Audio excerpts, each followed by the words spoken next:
Good morning, all, and happy Wednesday. Really appreciate you listening into this session. We've got a lot to cover today. The intent of this, and here's the agenda, and I'll go through that here momentarily, but I want to introduce myself and also go through what we're going to cover today, starting with the Revenue Enablement Series, which is going to be a series of 4 different sessions. And I'll go through those sessions here shortly. But today we want to cover the customer lifecycle, the target market, the ideal customer profile, buyer personas, internal team structure, and summary. And I wanted to keep this interactive. So if somebody has questions throughout this, please don't hesitate to jump in. There's no reason to wait till the very end. So today, what we're going to cover is define a customer life cycle. So the intent of this is the whole series is really, as you can see here, we want to exceed your revenue and customer acquisition goals, and ending up with creating a scalable, repeatable, predictable, profitable sales and marketing model, and therefore the associated revenue.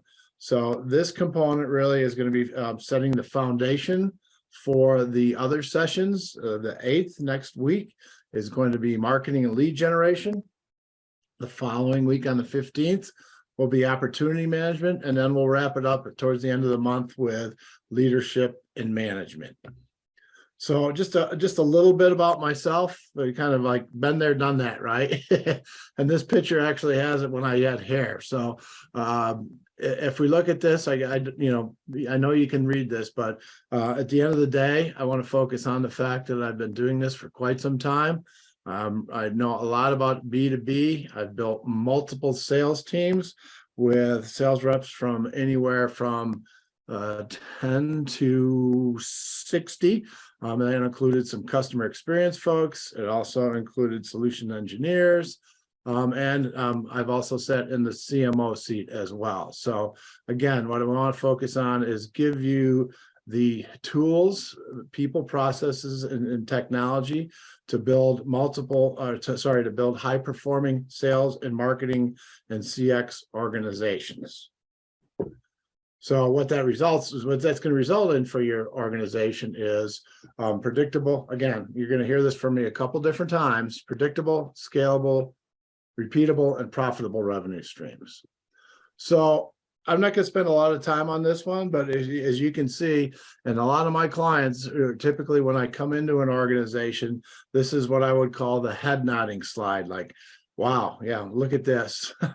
And you should be concerned as a CEO or a CFO. But I mean, look at these numbers, right? 65% of marketing content is not used by sales. 80% of CFOs don't have high confidence in sales forecasts, right? And this is just not me making this up. These are from some pretty reputable organizations, such as Forrester, such as Miller Heiman, which I believe is a Korn Ferry company. ClearSlide, there's a couple application companies in here too. So again, these numbers are kind of scary if I'm sitting in the CEO seat, and they are very prevalent as well. I just that's what keeps me busy, quite honestly. But that also is, in the CEO seat, that's going to kind of keep you guys up at night, I would guess. So again, I just kind of trying to set the stage.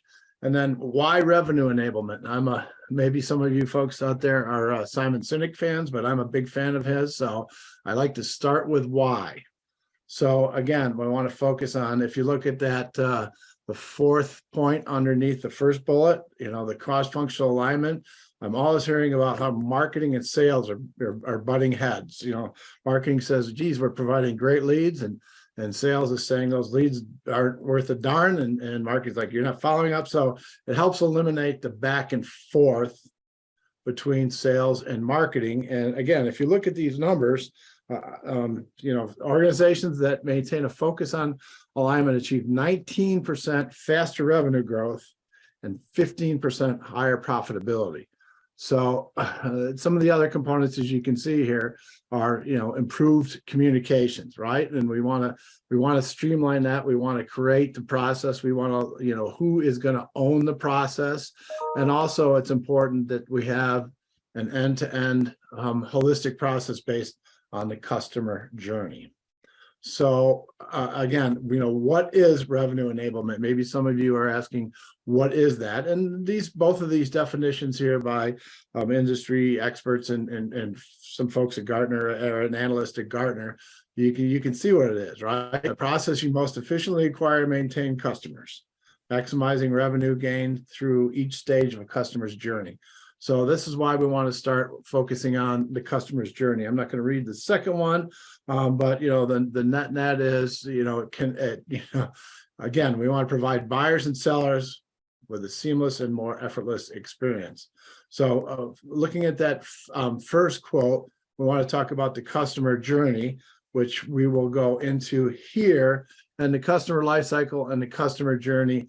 A lot of that, those really can be interchangeable terms, but this one, I've been doing this for a long time, and you're always looking for a diagram, or at least I'm always looking for a diagram that helps me explain it, or I can easily whiteboard it for the senior executive team. And I think this is a really, really powerful representation of the customer life cycle, right? Because it's got the components we are looking for, and it's an ongoing. This really shows an ongoing. It's not a one time you sell the customer and off you go. It's really, okay, if you've got a land and expand strategy, and again, what that means is you might have a small project at a big company to start with, but you have goals to have a much larger overall revenue stream from that customer. So if you look at the left side of the chart here with lead generation, so that's to use some of the terms that maybe you're familiar with, that's kind of top of the funnel. So awareness and lead gen, that is typically more of a marketing function. Again, all this is under the revenue enablement umbrella. But this, the lead gen awareness is going to be, so your branding, branding and awareness, mostly driven by marketing. The education is going to be for lead development, again, driven by marketing. So if you look at this, these two components really are going to more so on the lead dev side once you actually have a lead qualified. And I will, today is going to be more on the strategy component and foundation component, but the next session on marketing I'll come up with some specific tactics and specific examples. But this is, these two components here are all about your content as you do branding and awareness and education. And that's also mostly a marketing function, and between the education and selection with part of your team. And I'll also talk about a team structure later today as well. So Jim, real quick, I got a question on this. So sure, Ken, go ahead. When I work with companies, actually, I try to help them actually develop a scorecard or KPIs, and I go about it like cradle to grave, right? And meaning that, hey, I want them to get down to, when I spend $5,000, or let's call it 15, just for math's sake here, $15,000, that should create, a third of that should actually turn into leads. And then, so 5,000 enters the funnel. And at the end of that, I close a certain percentage. And then at the end of that, it goes over to finance, who then bills, and then operations to deliver, and then maybe finance bill again, and then collections, and then cash in the bank. And sometimes, I've seen that complete, life cycle can take 6, 9, 12 months even, right? From just awareness to lead to execution to operations to finance to cash in the bank. And I don't think a lot of people realize that length when they start looking at things that way. On your experience, when you look at just this funnel, how long can some of these activities, specifically at the very beginning, take before they actually translate into sales? which is when a lot of people unfortunately start to pay attention. Yeah. So the answer to your question is it is somewhat solution dependent, right? So this discussion is really all around the business to business, right? Right. So if you're looking at an enterprise type sale, those sales cycles can be, easily 12 months, right? And So that's just sales, right? That's not even awareness and stuff. that's correct. So Right. if you if you look at that, there's some numbers out there that say, excuse me. Yep. Let's say 65% of the sales cycle is done by the time that somebody actually contacts the salesperson, right?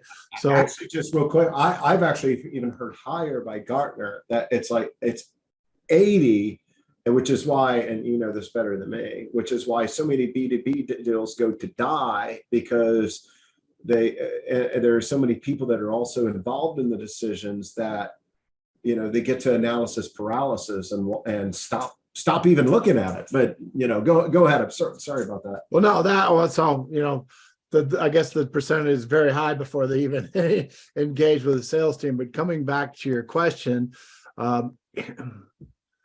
that's because you're right, as they're looking at awareness, as you in your marketing efforts, you're just doing branding and awareness, and somebody that's really looking for a solution is not going to, they're like, oh, I remember seeing something about that 2 months ago, right? So some of it's going to be driven by what their business requirements are, right? So if you look at enterprise sales, like an ERP, for example, maybe that's not a great one, but those sales cycles are running 18 months, right?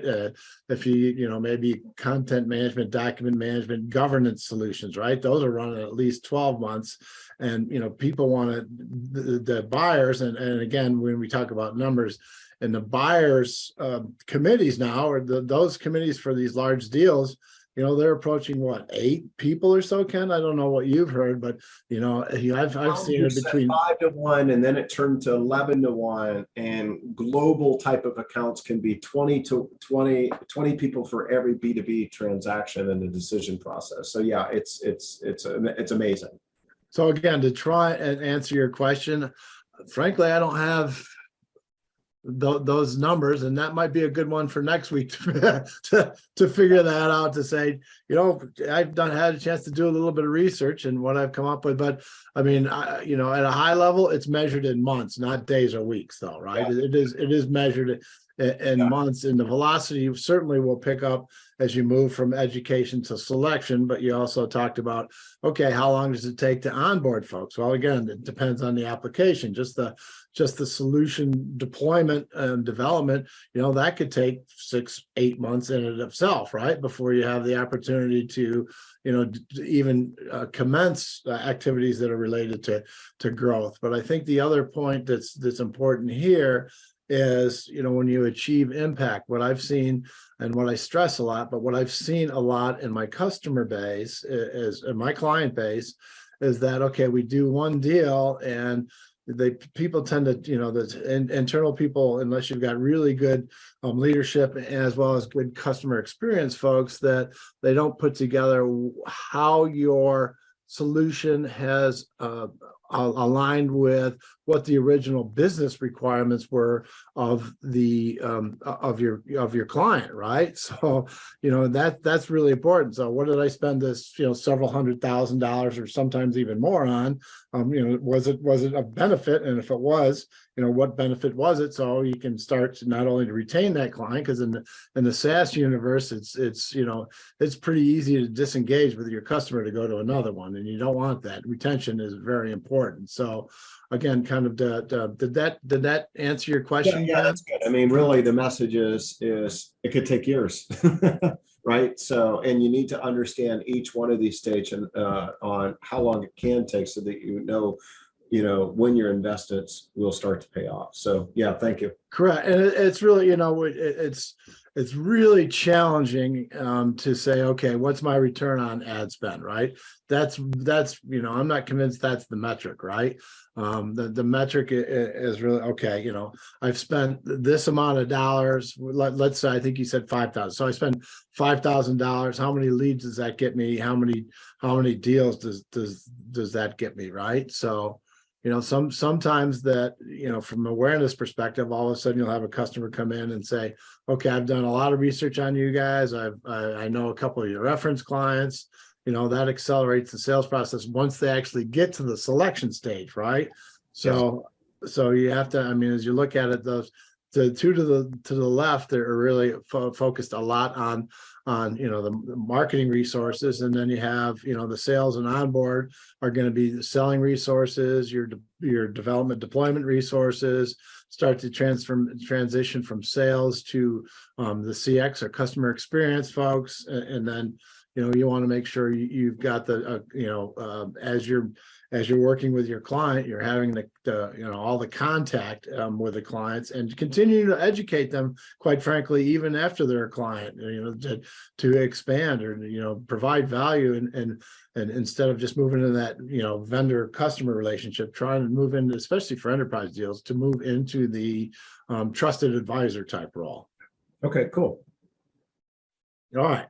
So this is really kind of we could talk about this for quite a while, but we've got significantly more to cover today. So, but again, in summary from this one, I really like this representation because it's you want to continue to interact with your customers, especially if you're in the SaaS environment.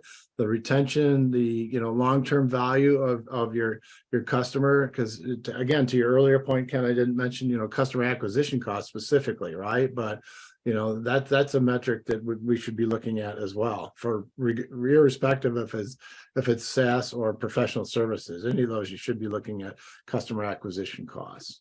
Awesome. So what's next? So how do I go look at this? I've seen so many companies that say, okay, we're going to be all things to all people, and you end up being nothing to anybody, right? So I think this is just a really important step, and it's gonna it takes some time. Again, it depends on the size of your organization, and maybe you can say, okay, I've got a pretty good book of business now, but I'm going to introduce a new product, or I want to reevaluate what I'm going to provide to my customers. So maybe you started evaluate your existing customers first, right?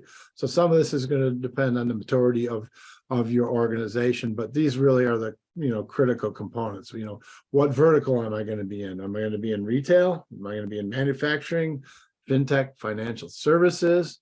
There's a lot of different areas, different verticals. I only listed a handful here, but again, I think that what this enables you to do is when you start focusing your sales and marketing organization, it's easier to develop content for specific markets than it is to try and address all markets, because each market has its own unique areas of challenges from a business perspective. But I also think it's really important to look at, are you targeting SMB companies? Are you targeting large enterprise organizations? Because they also have different needs there. So, and as I previously mentioned, I think the evaluating your existing customers, who's your best customers, right? It's not, because if you look at that, you can't, it's going to be difficult to please all your customers, and it's not out of the question to fire some customers too. So, and that's maybe a discussion for another day, but sometimes it's okay to say no, depending on what your business goals are. So again, I truly believe that if you don't take the time to go through this exercise, as well as the next part of it, which we're going to spend some time on, your ideal customer profile, you're doing yourself a disservice, and you won't be able to truly develop a powerful messaging platform for your successful revenue goals. Any questions on that? Okay. So what is your ideal customer profile?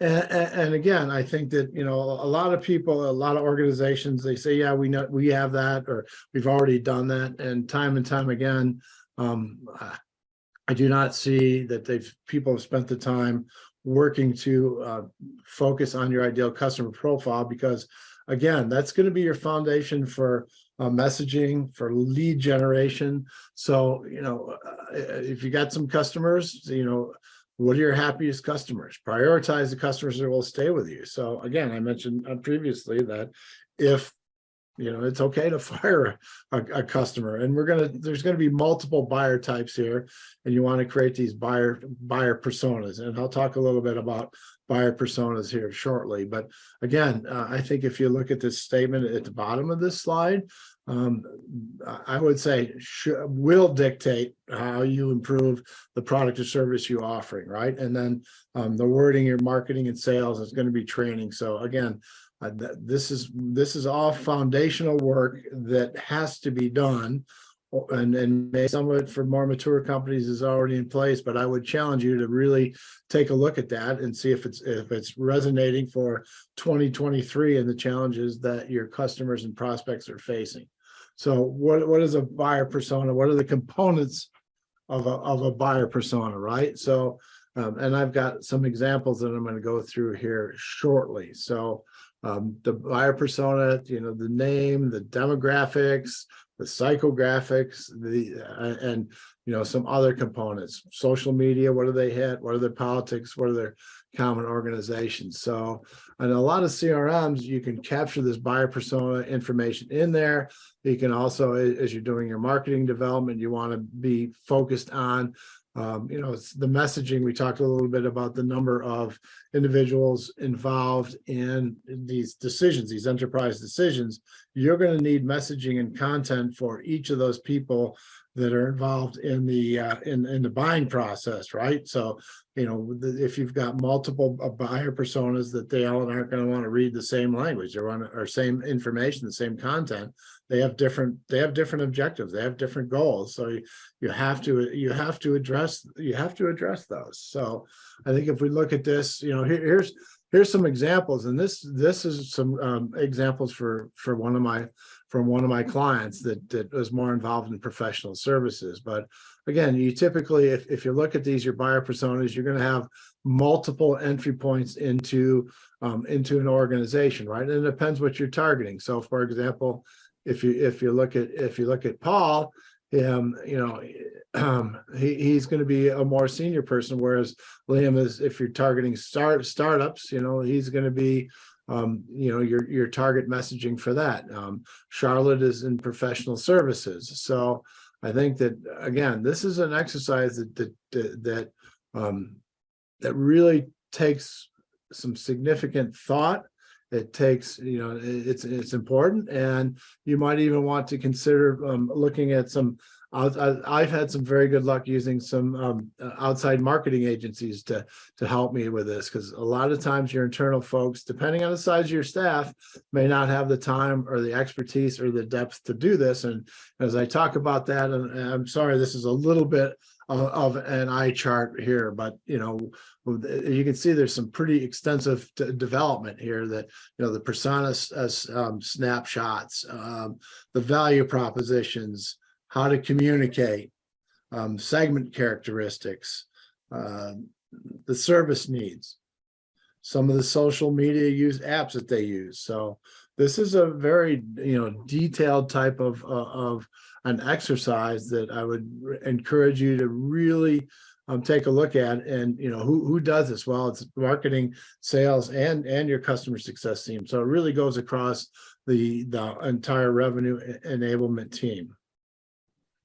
And again, I go to this is these two sheets these two sheets comprise the buyer personas in this instance. So I think that the pain point and the calls to action, again, these are very important components of this buyer personas, because it's going to drive your messaging. It's going to drive your value propositions.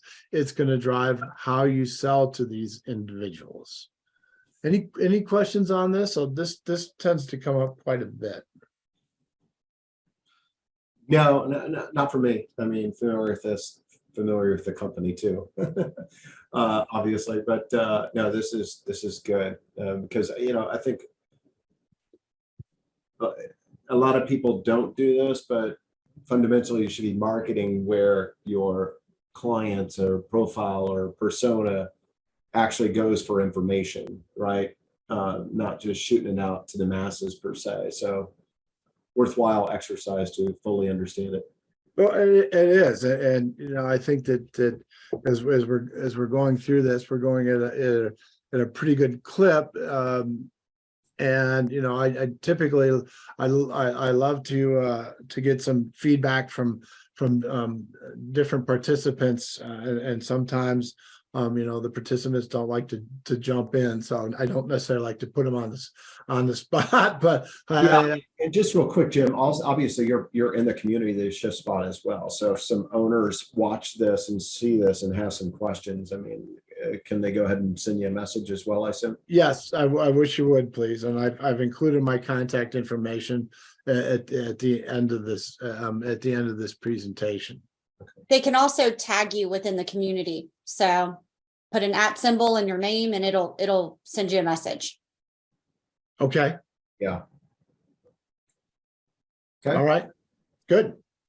So I think as we continue along, it's like, okay, that's great, but these are the components, but what does my team look like? So and you can see that the continuum of the customer life cycle across the entire team. But this is really, when we talk about internal team structure, this is the structure for the revenue enablement organization. So you can see that marketing really goes across all of the customer life cycle.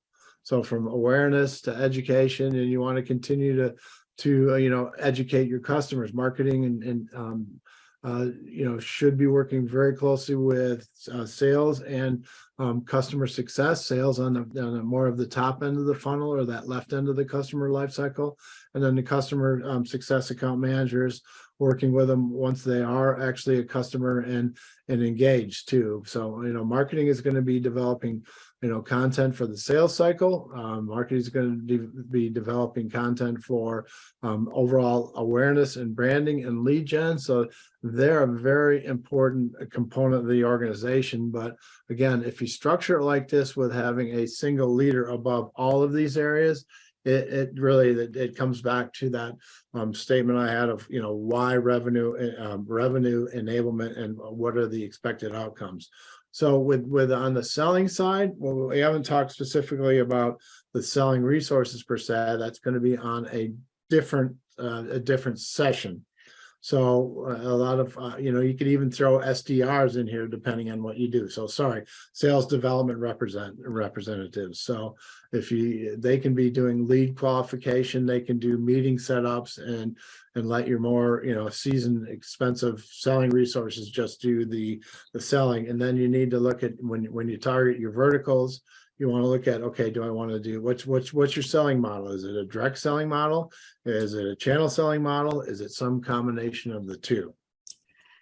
Okay. And then the customer success and account management side of it, you might see this referred to as CX for customer experience too. So those are kind of all interchangeable terms, but for SaaS companies, for all companies, I would make the argument that this is an incredibly important position, because it's a different skill set, different DNA than your pure salespeople. There are selling components to this, but it's a much softer sell. And if you're looking at account management and account growth, again, it's so important for the retention and increasing your longer term value, contract value as well. And then we talk about revenue operations and sales enablement. These individuals are typically responsible for the tech stack management. So your marketing automation, your CRM, something like Outreach or SalesLoft, And we'll talk about, specific technology components in later sessions. But again, the intent of today's session was really to say, okay, what do you need from a fundamental foundational perspective so that we can start incorporating tactics to really be able to deliver and deploy on your revenue goals. But again, the sales enablement also would include sales onboarding and training, and that a lot of times what you'll see is the challenges that are faced with, who does the training, right? Who does the onboarding? What does that look like? How do we reduce that? So there's numerous components to that as well. So again, I think that Ken, I've gone through this relatively fast. I only have a couple more slides to go today. I know we were slotted for a little bit longer time frame, but I don't know, if we want to go back and revisit some of this, but I'm about to go into a summary position here. Yeah, go ahead, and then I'll dig into some questions if you could, please. Okay, great. Yeah. So again, what what is the kind of message or takeaway I'd like to have from this session? So it's you have to define your target market. You have to define your ideal customer profile.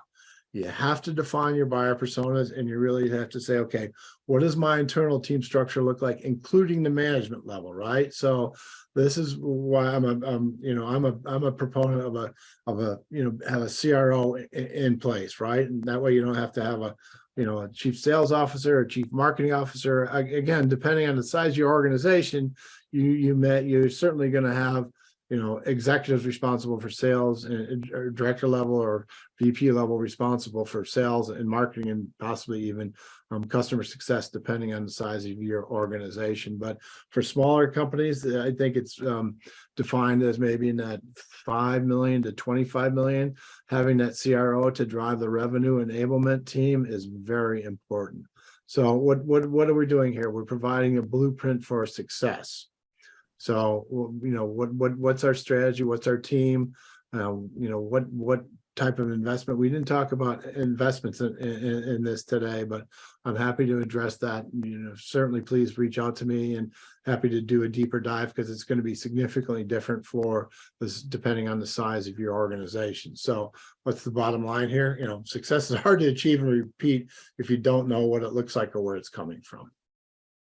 Yeah.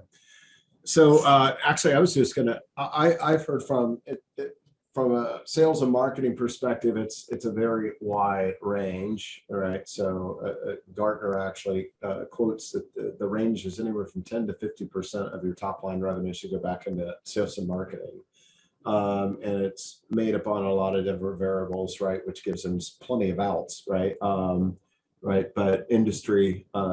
Growth rates, potential, are you looking to gain market versus other things, right? So, for example, a lot of people didn't realize that I think Salesforce.com just became profitable not too long ago, right? They, for well over a decade, were running, cash flow or in the negatives, if you will, because they were investing so much money back in the sales and marketing and growth aspects of the business. But as a rule of thumb, I mean, what do you see out there as far as investments? Let's say, a lot of the people actually in our community are 50 million and below, right? Yes. I have experience of working with, technically, I guess, a Fortune 89 company, Oracle, so Fortune 100, and a lot of these companies aren't that, right? What do you see out there? Do you see these wide ranges? I mean, I get concerned when I go in and I hear an owner say, well, I don't know why we're not growing. And I look at the investments and it's like, well, you're only investing 6% of your revenues back into sales and marketing. So how can you expect to grow, really? But what do you see personally with, say, 50 million and below, which are the people in our community and listening to the podcast? Well, I mean, it does vary. I've rarely seen it at 50%, although, being a little bit self-serving, I would love to see that. Yeah, right? But I mean, the answer to your question is, if it's 10%, it's too low. I think that the medium, it should be in that 18 to 22, 24%, right? I think it really needs to be in that area. I think if you're at, again, depending on your maturity as an organization, but I would say in general, if you're in that 18 to 22, 24% range, you should not only be seeing some return on your ad spend, but I would think that, you have good content development. I would think you're going to have good sales enablement, sales training, sales onboarding, compensation plans are obviously part of that too. So, even if you're a $10 million company, that means you're spending, 1.5 million, 1.8 million, something like that, right? Right. So, I mean, and you can chew that up pretty darn fast, as Ken, right? But, you cannot, I mean, in today's, hyper competitive market, and with people being, your buyers being bombarded by, hundreds of messages a day, what stands out? How do you do awareness? How do you do education? Conferences are coming back, right? So I think that I think that you're doing your organization a disservice if you have anything less than 15%. Yeah. Okay. You talked about verticals, right? And clearly, obviously, if you go to market with a vertical, you can't have a bigger return, right? And there's pros and cons with it. And my experience is a lot of people think that they're going after a vertical because they give the sales guy a white paper. They think they're going to a vertical because they have a messaging, right? But, to truly go after a vertical, it is a complete investment, right? So, I mean, it's a huge investment with also huge return, but also huge risk as well. Meaning that, what does that mean? Well, I'm investing heavily in marketing and marketing expertise that know healthcare inside and out. I'm investing with salespeople that know healthcare inside and out. My services team knows healthcare inside and out. They've worked in those environments, for decades. All my training is around healthcare and selling to healthcare and assisting healthcare, right? And I think too few people actually see it as, just once again, well, we'll just verticalize. We'll just tell the sales guy, go talk to the hospitals and tell the hospitals this and they'll buy. And that's not verticalization. So some of the risks of verticalization are obviously all your eggs in one basket, right? Yeah, I invest heavily in healthcare and then there's a downturn in healthcare, or I invest heavily in manufacturing and then we're offshoring stuff to manufacturing, right? Any advice on how to balance that, if you will, and how to get the return from verticals and minimize your risk in doing so as well? I think you're almost talking about a silver bullet, but I think, it's, I think if you're just doing one single vertical, to your point, right? You do need, and I didn't hear you mention a subject matter expert, to help, help with the actual delivery / selling cycle, right? And that's where all the expense comes, right? And those subject matter experts, I mean, it's one thing to have a salesperson who's focused on that area, but you need truly that, that subject matter expert that's like your business analyst or something like that. And that individual is expensive as well, right? But you can't be all things to all people, but that is a challenge that I've seen. But typically, I guess the balancing act is if you do healthcare, are there other, ancillary type of verticals you can target, maybe like a pharma or something like that, right? Yeah. Or some sort of benefits type, or some sort of maybe insurance companies that touch into that, right? So yeah. That might be a way to do it, but you're absolutely right. And as I think about this, that as we look at, you're right, the verticalization consists of all the components you talked about. including that subject matter expert, right? And what I've seen people do is like, oh geez, I spent all this money and I'm 10 months into it and I haven't seen much funnel growth, right? So don't, the message is you can't let off the gas too early, right? Because then you won't be able to see it, any return on that investment. But how long is long enough? But I think that if you're in that market, if you sold to that market, you have a pretty good idea for what your average sell is and what your average selling price is, right? And what your win rates are. So, you look at, okay, what was my content? If I increase my win rates and protect my overall pricing strategy, those are two key components too of looking at that, looking at those markets too, as again, pipeline velocity, win rates, price, not caving on price. So there's that component of it too, Ken. Yeah. Hey, can you go back a couple slides actually, please? Sure. Yeah. Maybe this one. Which one? actually just go back a couple more. That one thing. The Which one? it was towards the beginning. I don't know what it's called. Oh, there. Yeah. Okay. So huge investments across all of this, right? So look, I can only say this because I grew up in the sales ranks, right? Until I became an operations folks. But sales and marketing people are probably the two most underestimated, hated, and unappreciated groups there are, right?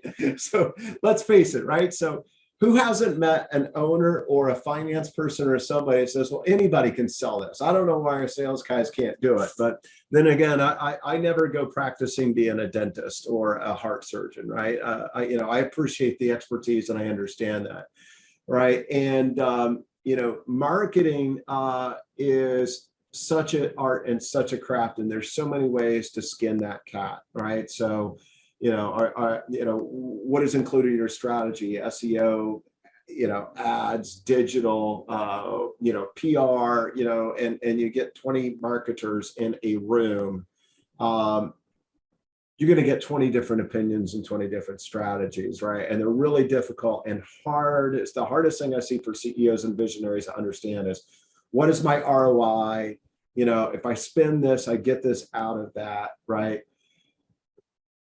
And I'm curious, in your experience, how often do business owners and CEOs, I guess, give the sales and marketing team the chance to actually have the full impact versus making the change too rapidly or radically before it's time? Meaning that if I look at this could literally, for ERP specifically, that could be a 12 to 18 month sales cycle. Awareness to close could be 3 to 5 to 10 years, which is insane if you think of it that way. CEO can look at this and make 20 different adjustments and not realize the return of any of those decision points at the very beginning.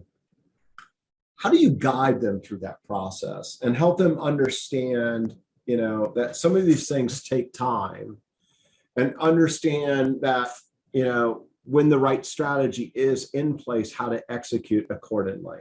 I know that's a lot of speaking and a loaded question, but how do you guide them to make sure that they're not changing too quickly, but seeing things through? So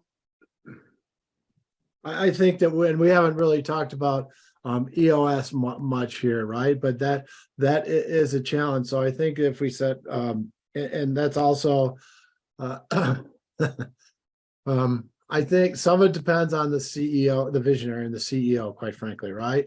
So if the CEO has come up from a sales side, in my experience, it's a lot easier for the CRO or the CMO or the CSO to defend their position, right? And sometimes it is, well, every time it's extremely difficult, because if you're talking about 15 to 20% of the budget, the CFO, you got the CFO pounding on your door saying, I'm spending all this money and I don't see the pipeline growth, right? Or, it looks like you guys are not worth a shit, not worth a darn, excuse my language, not worth a darn at selling, right?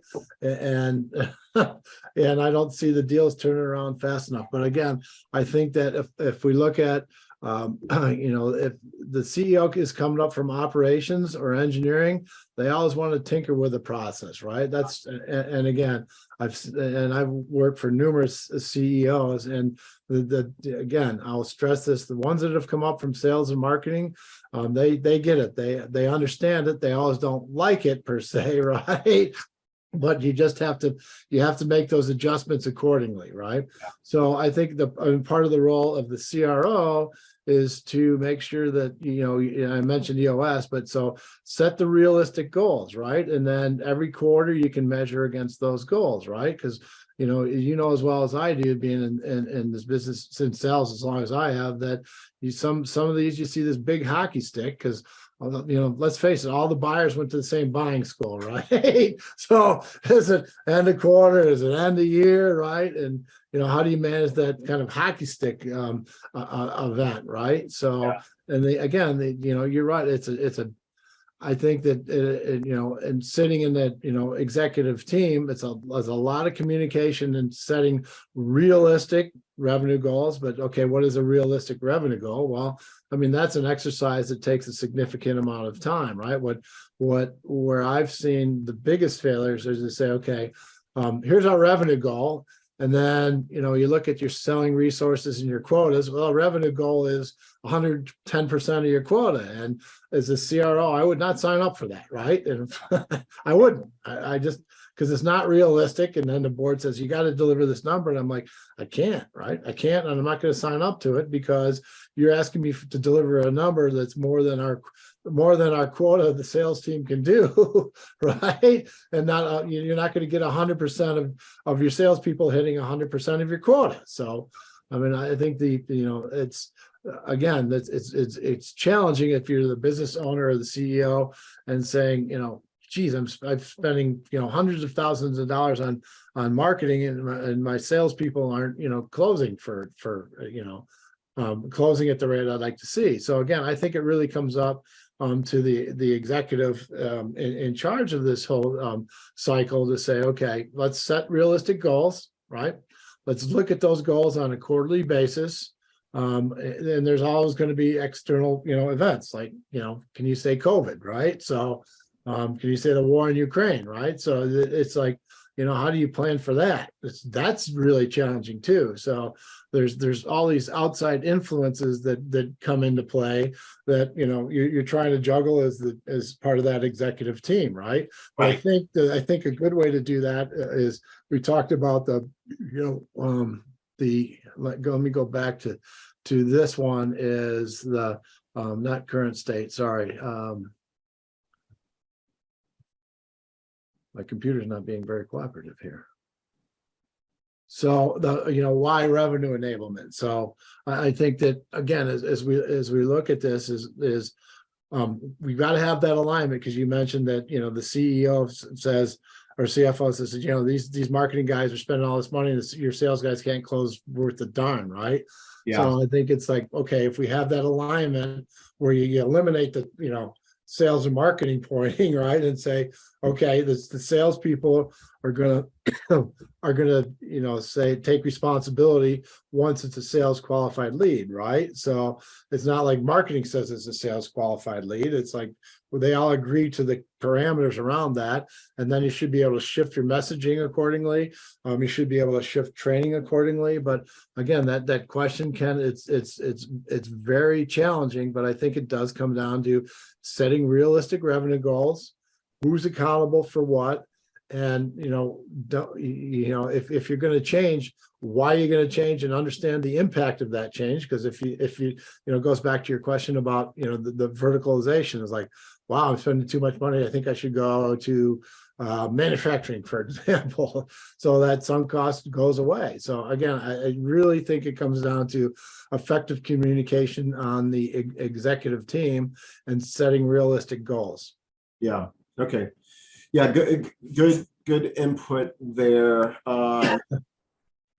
and you're right. A little known fact is a lot of CEOs actually do have sales roots. A lot of people actually think that they have operations roots and other roots, and they do. But a lot of CEOs actually come out of the sales ranks, specifically in the SME marketplace, because let's face it, they invent a product or a service and then they start to go out and sell it, right? And then they grow the business and they're the CEO, right? So anyways, Jim, this was really insightful. I really appreciate it. I'll tag you in the community. I'm sure there'll be some questions in the community as well.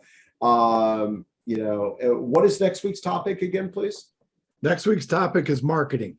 Marketing specific. So you mentioned, we were talking about, course corrections and all that. So we'll be talking about SEO. We'll be talking about digital, some of the programmatic approaches, some of the technology to that as well. Some of the, specific tactics we use. How do you measure, right? What are your AdWords? So what does your spend look like? So we'll be talking more tactics and programmatic approach in the next couple of weeks. Awesome. Well, actually, one of the business owners in our community, her name's Viola. She's out of Germany. Actually, she owns, what's her staff? About 20 employees, and all they do is SEO and everything. So be interesting to see that content. I'll have to tag her in the community, make sure that she watches that. But I really appreciate your time, and enjoy the rest of your day.